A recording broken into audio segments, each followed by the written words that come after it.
नमस्कार, आप देख रहे हैं इंडिया न्यूज का सोशल मीडिया पेज। मैं हूं आशीष सिन्हा। आज इतिहास रचा जाएगा। इतिहास इसलिए रचा जाएगा क्योंकि नरेंद्र मोदी तीसरी बार प्रधानमंत्री पद की शपथ लेंगे। शाम 7:15 बजे का समय है जब प्रधानमंत्री नरेंद्र मोदी शपथ लेंगे। लेकिन दिलचस्प पहलू भी इसमें है। दिलचस्प पहलू ये है कि क्या इस शपथ ग्रहण, जहां पर विदेशी मेहमान आ रहे हैं, तमाम नेता आ रहे हैं, क्या वहां पर विपक्ष के नेता भी आएंगे? क्या वो शपथ ग्रहण का हिस्सा होंगे क्या? इसी पर बातचीत करने के लिए हमारे साथ हमारे दो सहयोगी हैं। हमारे साथ आनंद हैं, जो एक लंबे समय से कांग्रेस को देख रहे हैं। हमारे साथ आयुष हैं। आनंद, सबसे पहले आप ही के पास आऊंगा। आने की वजह भी है कि इससे पहले जब 2019 में शपथ ग्रहण हुआ था, यानी दूसरी बार प्रधानमंत्री नरेंद्र मोदी ने कार्यभार संभाला था, तब हामिद अंसारी साहब, सोनिया गांधी जी, मनमोहन सिंह, इसके अलावा गुलाम नबी आजाद जो थे, वो इस शपथ ग्रहण समारोह का हिस्सा हुए थे। तो क्या इस बार वो भी हिस्सा होंगे? ये बेहद दिलचस्प है और ये सवाल मैं आनंद से लूंगा। लेकिन उससे पहले आयुष, मैं आपके पास आ जाता हूं। आयुष, आम आदमी पार्टी का क्या रुख है? क्या जा रही है शपथ ग्रहण समारोह में? जी, जब आम आदमी पार्टी के मीडिया कोऑर्डिनेटर से हमने बात करने की कोशिश की तो उन्होंने ये बताया कि उनको अभी तक कोई न्योता नहीं मिला है और अगर न्योता मिलेगा तो इसके बाद वो इस पे विचार करेंगे। कोई ऑफिशियल स्टेटमेंट अभी तक आम आदमी पार्टी की तरफ से सामने नहीं आया है कि वो शपथ ग्रहण में शामिल होंगे या नहीं। लेकिन अभी तक कयास यही लगाया जा रहा है, जो ऑफ द रिकॉर्ड जो स्टेटमेंट उनके मीडिया कोऑर्डिनेटर की तरफ से हमें बताई गई थी, उन्होंने यही बात बोली है कि न्योता अभी तक उन्हें मिला ही नहीं है। और अक्सर ऐसा हम देखते हैं कि ऐसी चीजें नहीं होती है। राम मंदिर के टाइम पे भी ये बात कही गई थी कि न्योता नहीं मिला है। अन्य कई ऐसी जगहें थी जहां पर ये बात बोली गई थी कि न्योता नहीं दिया गया किसी पार्टी को। लेकिन ऐसा अक्सर होता नहीं। एक प्रोटोकॉल होता है, एक स्टैंडर्ड प्रोटोकॉल होता है। ये प्रधानमंत्री के या बीजेपी के हाथ में ये चीज नहीं होती कि किसको न्योता जाना है किसको नहीं। ये जो न्योता है ये सरकार की तरफ से एक ऑफिशियल न्योता दिया जाता है और जाहिर सी बात है कि विपक्ष की पार्टी है, राष्ट्रीय पार्टी है आम आदमी सरकार पार्टी, तो कौन उनको होती भी है? न्योता गया होगा। सरकार कौन होती है जिसकी तरफ से न्योता दिया जाता है? आप कह रहे हैं कि प्रधानमंत्री की तरफ से न्योता नहीं दिया जाता है, तो सरकार कौन होती है? सरकार किसकी है? न्योता कौन देगा? नहीं, जैसे गवर्नमेंट ऑफ इंडिया की मैं बात कर रहा हूँ, जैसे अभी केयर टेकिंग गवर्नमेंट उनकी चल रही है, तो प्रधानमंत्री का तो इसमें केयर सीधा सीधा इन्वॉल्व। जी। केयर आपने आपने केयर टेकर गवर्नमेंट की बात की, तो इस समय सरकार चला कौन रहा है? प्रधानमंत्री मोदी। प्रधानमंत्री मोदी। फिर तो प्रधानमंत्री मोदी ही चला रहे हैं ना, तो तय तो उधर ही करना जी। है कि कौन जाएगा कौन नहीं जाएगा। आऊंगा। हाँ हमारे जी। साथ आनंद जुड़ गए हैं। आनंद, विपक्ष आ रहा है कि नहीं? 2019 में तो सोनिया गांधी जी आई थी, मनमोहन सिंह जी भी आए थे, हामिद अंसारी साहब भी आए थे, और इसके अलावा अब मुझे याद है गुलाम नबी आजाद साहब भी आए थे। इस बार फोन तो गया है, लिखित ना गया हो, कम से कम फोन गया है। ओरली कहा गया है कि भैया मल्लिकार्जुन खड़गे साहब आप आइए। तो क्या राहुल जी को और सोनिया गांधी जी को भी गया है क्या? देखिए, जो अभी हमें जानकारी मिली है कि कल शाम के वक्त कांग्रेस के जो अध्यक्ष है और लीडर ऑफ ऑपोजिशन भी है राज्यसभा में, क्योंकि उनका एक अहम रोल है राज्यसभा में लीडर ऑफ ऑपोजिशन का।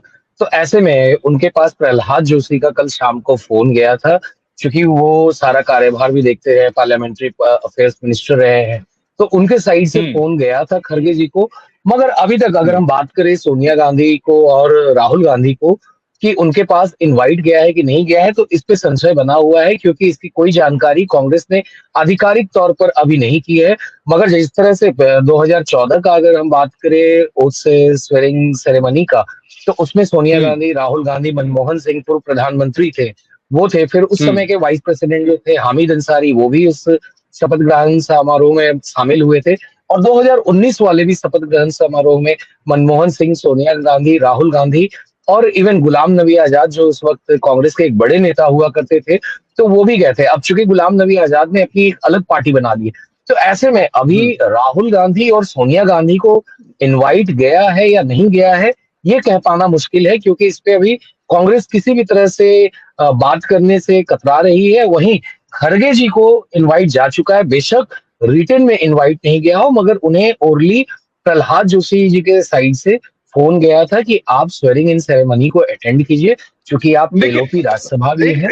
एक सवाल उठता है आनंद कि इसमें इतनी मतलब ऐसा छुपाना क्या? बता देना है, इनवाइट आया है तो आया है, नहीं आया तो नहीं आया है, नहीं जाएंगे।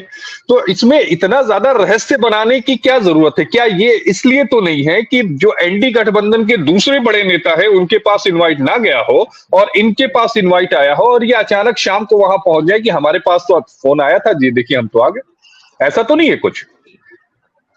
जी देखिए, कल सबसे पहले तृणमूल कांग्रेस ने इस बात को स्वीकार किया था, जो कि एक इंडिया घटक दलों का जो एक इम्पोर्टेंट हिस्सा भी है। बेशक उन्होंने चुनाव बंगाल में साथ में ना लड़ा हो, मगर ममता बनर्जी हमेशा से कहती रही है कि वो इंडिया के साथ है। तो ऐसे में तृणमूल हम्म। कांग्रेस सबसे पहले सामने नहीं, आकर उन्होंने ममता बताया बनर्जी कि उनके हमेशा ये पास कहती इनवाइट रही, गया है। नहीं नहीं, ममता बनर्जी अक्सर ये कहती रही है कि हम मोदी के खिलाफ हैं, क्योंकि ये जो गठबंधन हुआ है वो गठबंधन मुझे समझ में नहीं आया, क्योंकि कहीं दिखते नहीं है साथ में। अजीब सा गठबंधन है, देखिए, जो अजीब सा प्यार है, वो तीन दिखता नहीं है। तीन तीन तीनों मीटिंग जो हुई थी इंडिया गठबंधन की, चाहे वो बिहार के पटना में हो या फिर कर्नाटका के बेंगलुरु में हो या फिर मुंबई, हम्म। महाराष्ट्र के मुंबई में, और उसके बाद जो आखिरी मीटिंग हुई थी इस गठबंधन की, जो दिल्ली में हुई थी, तो वैसे में ये सारे दल के नेता जो थे, तृणमूल कांग्रेस के भी नेता, सब साथ में आकर बैठे थे और उन सबों ने चर्चा की थी। बेशक बंगाल में चूंकि कांग्रेस के अधीर रंजन जो है, उन्होंने वहां अपनी पार्टी की साख बचाने के लिए लगातार वो ममता बनर्जी पे अटैक करते रहे, मगर खरगे, जिन्होंने अभी हाल में ही उन्होंने जब बयान दिया था, अधीर रंजन चौधरी ने, कि मैं अपनी पार्टी के लिए लड़ रहा हूं और यहाँ पे किसी तरह का गठबंधन नहीं होगा, तो खरगे ने कहा था कि जो भी डिसीजन है वो पार्टी की सीनियर लीडरशिप तय करेगी, ना कि कोई स्टेट का लीडर तय करेगा। तो उन्होंने साफ कर दिया था कि ममता बनर्जी जो है वो इंडिया घटक दलों के साथ में ही है, और वो लगातार जो हम्म। एक पीएम मोदी के अगेंस्ट में जो पूरी ऑपोजिशन है, जो एक साथ करीब 26 पार्टियां आई थी पिछले साल, उसमें से जदयू वापस जा चुकी है एनडीए के खेमे में। तो ऐसे में बाकी सारे जो पार्टीज है वो एक साथ है। बेशक अभी आम आदमी पार्टी ने भी कहा है कि हमारा जो गठबंधन था वो लोकसभा इलेक्शंस के लिए था, ना कि, और आने वाले असेंबली इलेक्शंस में वो एक साथ चुनाव नहीं लड़ेंगे। तो ये साफ है कि उनका जो एक डिस्कशन था वो नेशनल लेवल पे इलेक्शंस को लेकर था, कि नेशनल लेवल के इलेक्शन पर हमें मोदी को मात देनी है। तो ये सारे लोग मोदी लेकिन को अगर ये हराने के लिए नेशनल लेवल भी पे एक साथ आए थे। मोदी को हराना था, तो फिर पंजाब में गठबंधन क्यों नहीं हुआ? क्यों आयुष, पंजाब में गठबंधन क्यों नहीं हुआ?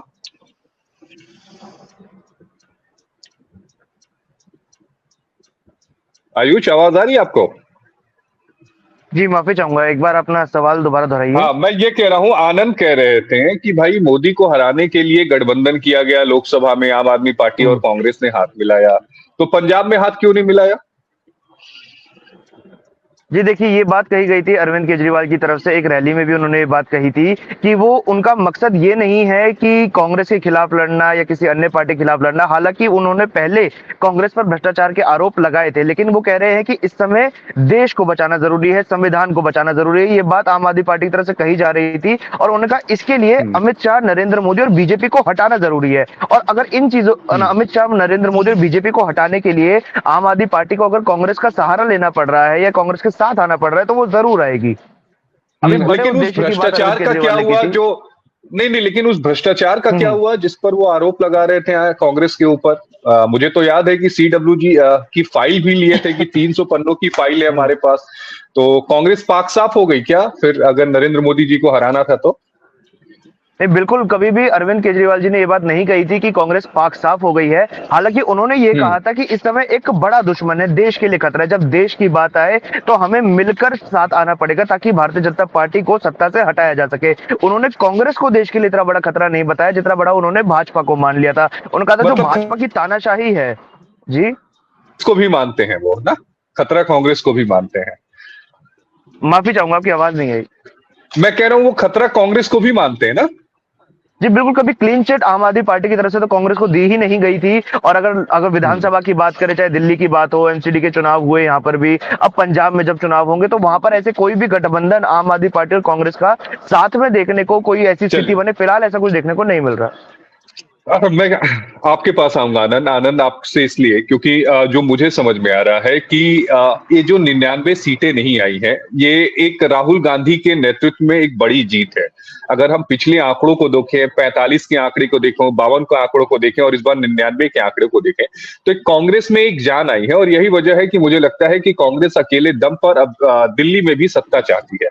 लेकिन अभी मैं उस पर जाऊंगा, लेकिन सवाल यह है कि अगर हम इंडिया गठबंधन के नेताओं की बात करें तो क्या कोई ऐसी कॉल आपके पास आई है या सोर्सेज ने आपको बताया कि किनके पास फोन गया है शपथ ग्रहण समारोह में आने के लिए? जी, इंडिया गठबंधन में अगर हम बात करें तो अभी तक जो जानकारी आई है वो तृणमूल कांग्रेस और कांग्रेस के अध्यक्ष मल्लिकार्जुन खड़गे के पास कॉल गई है। अभी बाकी के जो हम्म। इनके पार्टनर्स है, चाहे वो शिवसेना उद्धव ठाकरे गुट हो या फिर एनसीपी हम्म। शरद पवार का गुट हो या फिर और भी जो समाजवादी पार्टी है, इन सब के पास से इस तरह की भी कोई जानकारी साझा नहीं की गई है कि इनके पास इनवाइट आया है या नहीं आया।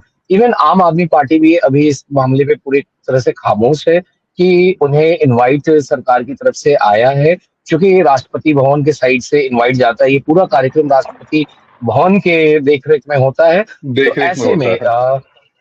हाँ, क्योंकि वहां पे वो पूरा प्रोटोकॉल राष्ट्रपति भवन का ही लगा होता है, क्योंकि सारे नेशनल लीडर्स और इंटरनेशनल अंतर्राष्ट्रीय लीडर्स भी वहां मौजूद होते हैं, क्योंकि ये देश का मामला होता है जहाँ पे पीएम की ओथ स्वेरिंग इन सेरेमनी होती है।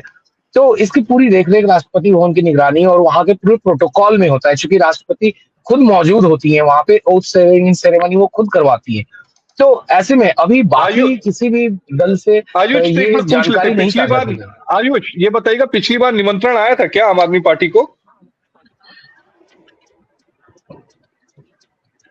पिछली बार निमंत्रण आया था शपथ ग्रहण समारोह में शामिल होने के लिए आम आदमी पार्टी को 2019 या 2014 में?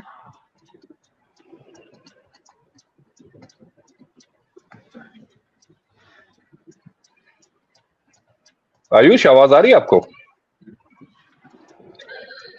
आयुष के पास आवाज नहीं जा रही है। आनंद, एक आखिरी सवाल का जवाब दे दीजिएगा कि विपक्ष तो जाएगा जहां तक मुझे लगता है, क्योंकि प्रधानमंत्री तो देश के हैं, किसी पार्टी के तो है नहीं। तो क्या लगता है कि इस बार भी 2014 2019 की तरह ही तस्वीर देखेंगे? जी, जिस तरह से हम बात करें 2014 और 2019 का, हम लोगों ने जिस तरह से अभी थोड़ी देर पहले जिक्र किया था, 2019 में भी काफी ये इस तरह के आसार बने थे कि ऑपोजिशन और कांग्रेस से खास तौर पे कोई नहीं जाएगा, मगर जब शीर्ष नेतृत्व कांग्रेस का मत, चाहे वो पूर्व प्रधानमंत्री मनमोहन सिंह हो, सोनिया गांधी खुद हो और राहुल गांधी खुद हो और गुलाम नबी आजाद के साथ उन लोगों ने जाके इस ओथ सेरेमनी को अटेंड किया था। तो इस बार भी देखना दिलचस्प होगा, क्योंकि मुझे नहीं लगता है कि कांग्रेस इस बेशक जो एनडीए है उनको अभी पूरा जो कहते हैं बीजेपी को पूर्ण बहुमत नहीं मिला है, मगर फिर भी वो वहां पर जाके, चूंकि इंटरनेशनल लीडर्स भी वहां आते हैं, तो पूरे विश्व के सामने एक खराब मैसेज ना जाए। तो अभी तक जैसा कि पिछले दो दो बार देखने को मिला है 2014 और 2019 में भी, तो मुझे लगता है कांग्रेस के दल के जो नेता है वो इस इनवाइट को अटेंड करेंगे, क्योंकि बात राष्ट्र की होती है, बात राष्ट्र के प्रधानमंत्री की होती है। बिल्कुल। तो ऐसे में ये पीछे नहीं हटेंगे। बिल्कुल, मुझे भी यही लगता है आनंद कि कांग्रेस के जो टॉप लीडर है वो जरूर जाएंगे और शामिल होंगे। और पिछले 2 बार को देखें, अगर 2014 2019 को देखें, तब भी वो गए थे। और इस बात को समझना भी होगा, आम जनता को भी समझना होगा कि मोदी बीजेपी के प्रधानमंत्री नहीं है, देश के प्रधानमंत्री हैं, अंतर्राष्ट्रीय स्तर के नेता आ रहे हैं। तो ऐसे में अगर विपक्ष वहां पर जाता है तो ये देश के सम्मान की बात है, और देश के अंतर्राष्ट्रीय स्तर पर जो हमारी लोकतंत्र की छवि है वो बहुत ज्यादा मजबूत उभर कर आएगी। और चूंकि सबसे बड़ा लोकतंत्र है हमारा, एक मिसाल हम पूरी दुनिया के सामने करेंगे कि सत्ता पक्ष और विपक्ष भले ही उनके मतभेद हो, मनभेद हो राजनीतिक तौर पर, लेकिन जब बात देश की हो तो सभी एक साथ है। आयुष और आनंद, आप दोनों का जुड़ने के लिए बेहद शुक्रिया। हमारे साथ हमारे 2 खास सहयोगी जुड़े हुए थे जिन्होंने ये बताया कि क्या विपक्ष शामिल होगा, नहीं होगा, लेकिन उम्मीद यही है कि विपक्ष के बड़े नेता जो हैं वो शामिल होंगे। आप सभी का जुड़ने के लिए बेहद शुक्रिया।